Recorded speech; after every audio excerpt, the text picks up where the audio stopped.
জনজাতি ছাত্রছাত্রীদের pre metric এবং পোস্ট মেট্রিক স্কলারশিপ প্রদান করতে গিয়ে এবার সমস্যায় পড়েছে রাজ্য জনজাতি কল্যাণ দপ্তর। এখন স্কলারশিপের আওতার বাইরে রয়ে গিয়েছেন বহু জনজাতি ছাত্রছাত্রী। 2023-24 অর্থ বছরে প্রি মেট্রিক এবং পোস্ট মেট্রিক স্কলারশিপের জন্য রাজ্যের বাজেট বরাদ্দ ছিল 10,64,00,000 টাকা, কিন্তু এই ক্ষেত্রে কেন্দ্র সরকার রাজ্য সরকারকে দিয়েছে মাত্র 1,05,00,000 টাকা।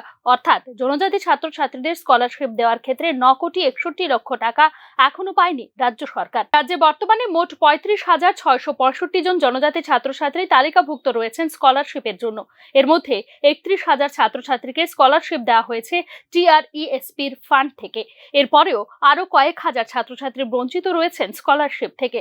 কেন্দ্র রাজ্যে একই সরকার থাকা সত্ত্বেও কেন্দ্রীয় সরকার কি কারণে এত বিশাল পরিমাণ অর্থ দেয়নি তা নিয়ে উঠছে প্রশ্ন। 14 सितंबर है और ये लोग हमें हमेशा बोलते हैं, हमेशा हमारा स्कॉलरशिप का डेट एक्सटेंड करते हैं, लेकिन ये एग्जैक्टली कभी बताते नहीं कि ये स्कॉलरशिप मिलेगा।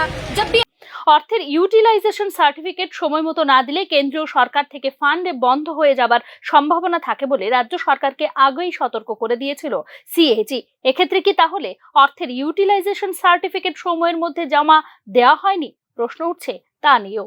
Bureau report, news now.